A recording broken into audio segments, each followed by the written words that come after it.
आज आपण स्टॅटिस्टिक हा युनिट पाहणार आहोत. तर ह्यामध्ये आपल्याकडे 4 टाईप्स असतात. पहिला असतो कोरिलेशन, रिग्रेशन, मुवमेंट आणि इक्वेशन. अशा आपल्याकडे 4 टाईप्स असतात. तर आपण त्यापैकी पहिला टाईप पाहणार आहोत, तो म्हणजे कोरिलेशन किंवा कोइफिशियंट ऑफ कोरिलेशन असंही म्हटलं जातं. तर हा क्वेश्चन ओळखायचा कसा? तर त्या क्वेश्चनमध्ये कोरिलेशन असा शब्द दिलेला असतो किंवा कोइफिशियंट ऑफ कोरिलेशन असाही शब्द दिलेला असतो. तर त्या शब्दावरून ओळखायचा की आपला जो क्वेश्चन आहे हा आपला क्वेश्चन कोरिलेशनचा आहे किंवा कोइफिशियंट ऑफ कोरिलेशनचा आहे. तर आपल्याला क्वेश्चन काय दिलेला आहे, तर following are the values of the import raw material and export of the finish product in suitable unit. मग पुढे एक्सपोर्ट इम्पोर्टच्या व्हॅल्यूज दिलेल्या आहेत. खाली calculate the coefficient of correlation between export and import. म्हणजे आपल्याला एक्सपोर्ट आणि इम्पोर्टच्या व्हॅल्यूज दिलेल्या आहेत आणि आपल्याला आपले एक्सपोर्ट आणि इम्पोर्टच्या व्हॅल्यूज काय असतील विथ द हेल्प ऑफ कशाच्या, कोरिलेशनच्या हेल्पने आपल्याला एक्सपोर्ट आणि इम्पोर्टच्या व्हॅल्यूज फाइंड आउट करायच्या. ठीक आहे. तर आता आपण उत्तराला सुरुवात करूया. आता बघा, पहिल्यांदा काय करायचं, एक्स वाय. पहिल्यांदा कोरिलेशनमध्ये 2 टाईप येतात. एक पहिला असतो विथ द टेबल आणि दुसरा असतो विदाऊट टेबल. विथ टेबल म्हणजे काय, आपल्याला टेबल काढायचा असतो. आणि विदाऊट टेबल म्हणजे काय, हे जे आपण कॅल्क्युलेट करून ह्याच्या शेवट आपण ज्या व्हॅल्यूज काढतो हे आपल्याला डायरेक्ट व्हॅल्यूज दिलेले असतात आणि फक्त एवढंच काढायचं असतं. तर तो असतो विदाऊट टेबल. तो आपण पुढे बघूया. तर पहिल्यांदा काय करायचं, तर बघा आता एक्स वाय कुठून आला, बरोबर. तर आता एक्स वाय कुठून असतो, आपली जी पहिली जी असते दिलेली ह्याला आपण एक्स मानायचं आणि खाली वाय म्हणजे एक्स वाय, एक्सपोर्ट एक्स आणि इम्पोर्ट वाय. ठीक आहे. मग काय करायचं, एक्सच्या या सगळ्या व्हॅल्यूज लिहून घ्यायच्या, वायच्या लिहून घेतल्या. हे बघू शकता तुम्ही, एक्स वाय.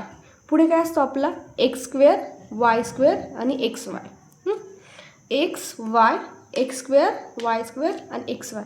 आणि आपण हा जो टेबल आहे हा आपण विथ कॅल्सीच्या साहाय्याने बघूया. मी ते ES कॅल्सी घेतलेली आहे. पहिल्यांदा आपण ऑन केली. आता बघा, आपल्याला काय पाहिजे, पहिला एक्स पाहिजे, बरोबर.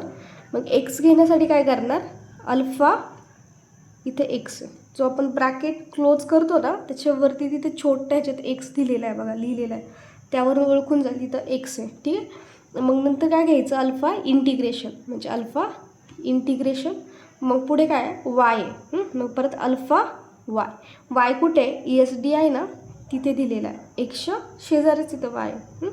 मग परत alpha integration alpha X square, परत alpha integration alpha Y square.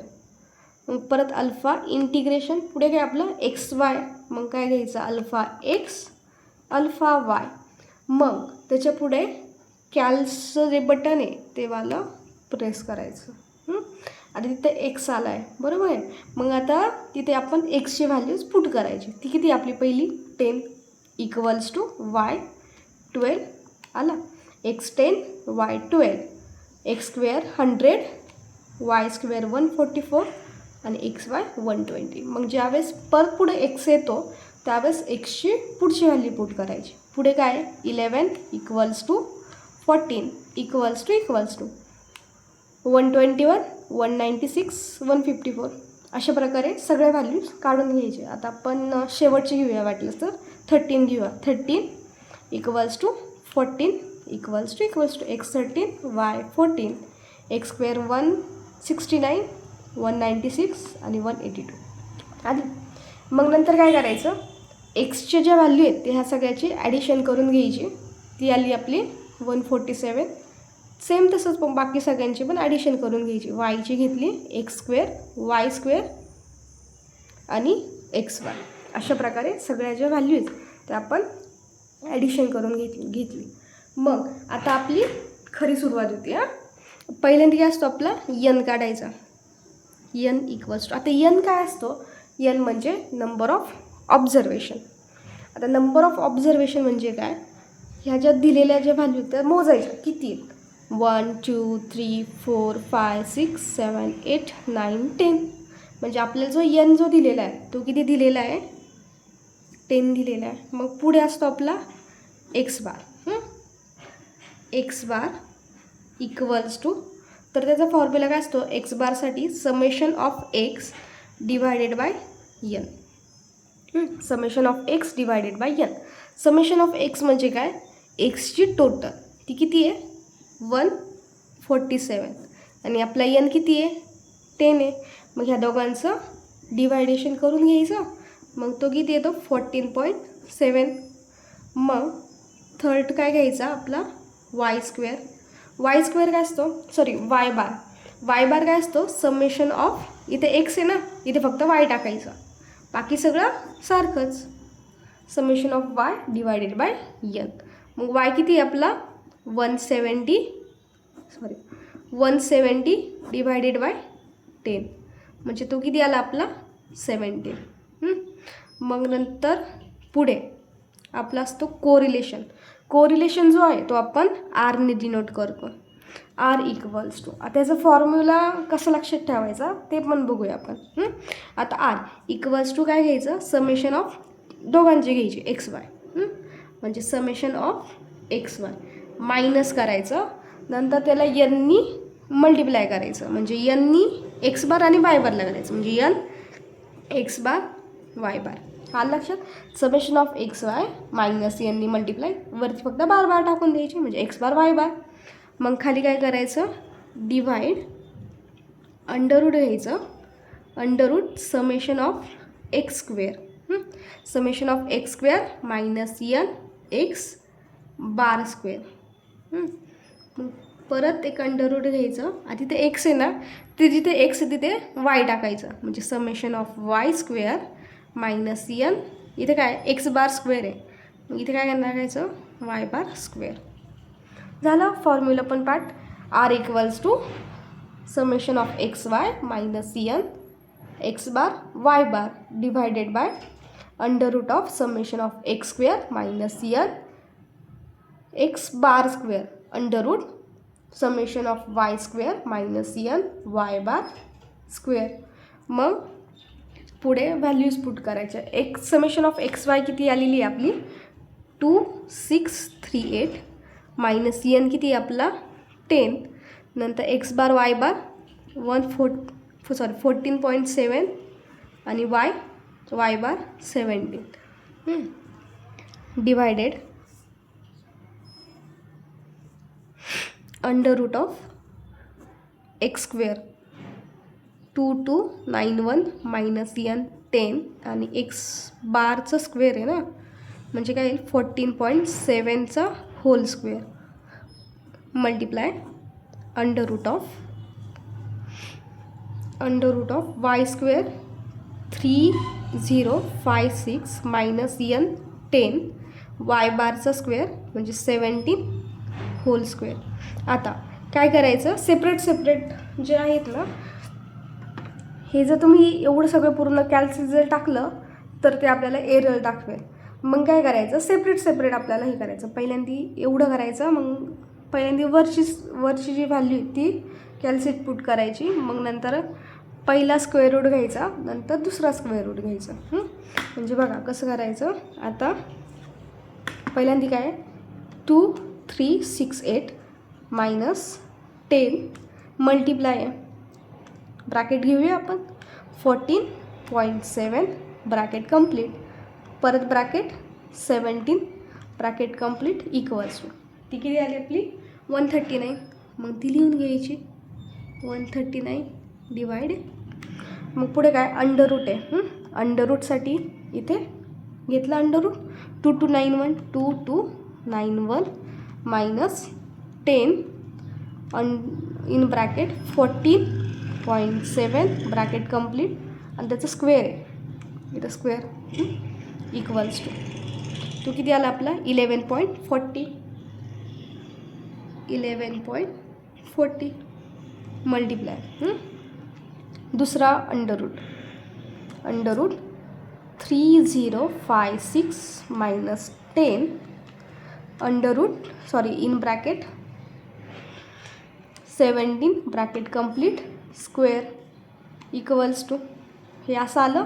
मग काय करायचं, SD दाबायचं म्हणजे आपल्याला व्हॅल्यू येते. आणि जर परत जर दाबलं तरी आपल्याला स्क्वेअर रूटमध्ये येतं. ती किती आली आपली 12.88. मग आता काय करायचं, आता एवढं सगळं टाकायचं. आता डिवाईडसाठी हे वालं 139 खाली घेण्यासाठी आपण हे वालं टाकायचं. पुढे काय 11.40 मल्टिप्लाय इथे 12.88 इक्वल्स टू किती आली आपली 0.94 इक्वल्स टू 0.94. हा आला आपला कोरिलेशन. आणि एक गोष्ट नेहमी लक्षात ठेवायची की आपला जो कोरिलेशन जो असतो तो नेहमी आपला लेस दॅन 1 येतो.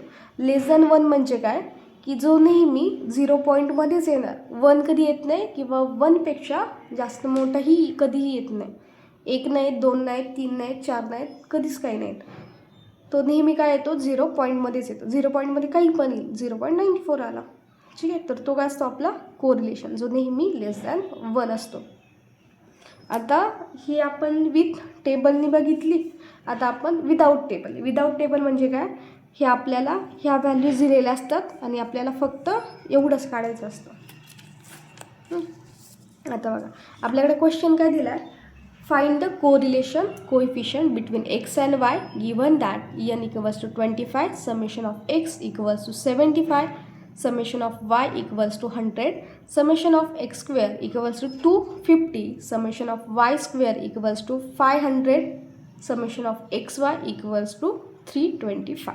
आता हा क्वेश्चन कसा ओळखला आपण, कारण की क्वेश्चनमध्ये आपल्याला कोरिलेशन असा शब्द दिलेला आहे. त्याच्यावरून आपण काय ओळखलं की हा जो क्वेश्चन आहे आपला हा आपला कोरिलेशनचा आहे. आणि मग नंतर काय करायचं, आपल्याला जे गिव्हन जे दिलेलं आहे ते सगळं लिहून घ्यायचं. काय काय दिलेलं आहे आपल्याला, n दिलेलं आहे, n equals to 25, summation of x equals to 75, summation of y equals to 100, summation of x square equals to 250, summation of y square equals to 500 आणि summation of xy equals to 325. मग आपलं पहिल्यांदा काय काढतो, n काढतो. बरोबर, पहिली काय असतो आपण n काढतो. n इक्वल्स टू 25 तो आपल्याला ऑलरेडी दिलेला आहे. मग सेकंड स्टेपला काय करतो आपण x बार काढतो. x बार इक्वल्स त्याचा फॉर्म्युला काय आहे, summation of x divided by n. Summation of x किती दिलेली आहे आपल्याला 75, n आपला 25 म्हणजे आन्सर किती दिलं आपलं 3. पुढे काय करणार आपण, y बार. x बार काढला, पुढे y बार काढायचा. y bar equals to summation of y divided by n. Summation of y किती आहे 100 डिवायडेड बाय 25 म्हणजे तो किती आपल्याला 4, 25 चौक 100. पुढे काय चौथा आपण काय काढतो, कोरिलेशन. कोरिलेशनचा फॉर्म्युला सर्वांना पाठ झालेला असणार, बरोबर ना. म्हणजे summation of XY minus n, ने x बार आणि y बारला मल्टिप्लाय करायचं. n x bar y bar divide under root of summation of x square minus n x bar square, परत एक under root of y square minus n y bar whole square.